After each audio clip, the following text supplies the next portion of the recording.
She was one of the most brilliant philosophers France ever produced. She gave her teacher's salary to striking workers, slept on the floors of the poor, quit her professorship to work in a factory, fought in a war she didn't believe in, and wrote some of the most extraordinary thinking of the 20th century. Almost all of it published after she died at 34. Almost no one has heard of her. She was born in Paris in 1909. At 5 years old, the first year of the First World War, she refused to eat sugar. Her reasoning? The soldiers at the front had none.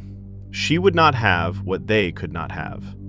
That principle, that you cannot truly understand suffering from a comfortable distance, became the foundation of everything she did for the rest of her life.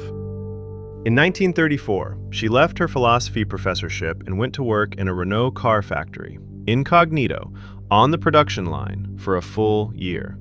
Not to study workers, to be one. She wanted to know what exhaustion felt like from inside, what it meant to have your time owned by someone else, what dignity costs when the machine sets the pace.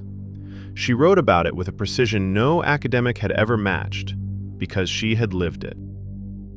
In 1936, she went to fight in the Spanish Civil War, not because she was certain the Republican cause was right, but because she could not stand to let others face something she was unwilling to face herself. She was clumsy with weapons, nearly stepped into a pot of boiling oil and burned her leg badly. She had to leave Spain, but she had gone. That was the point. She always went.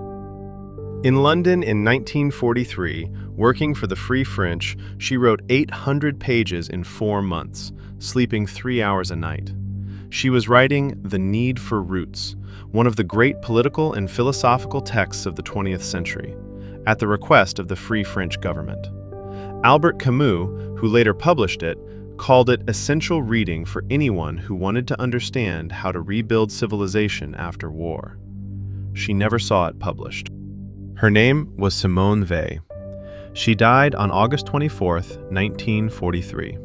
She was 34 years old. She was buried in a pauper's grave in Ashford, Kent. Almost none of her writing was published in her lifetime. Albert Camus edited and published her work after the war. T.S. Eliot called her one of the great voices of the century. She once wrote, "Attention is the rarest and purest form of generosity." She gave it to everyone she met. She kept nothing for herself.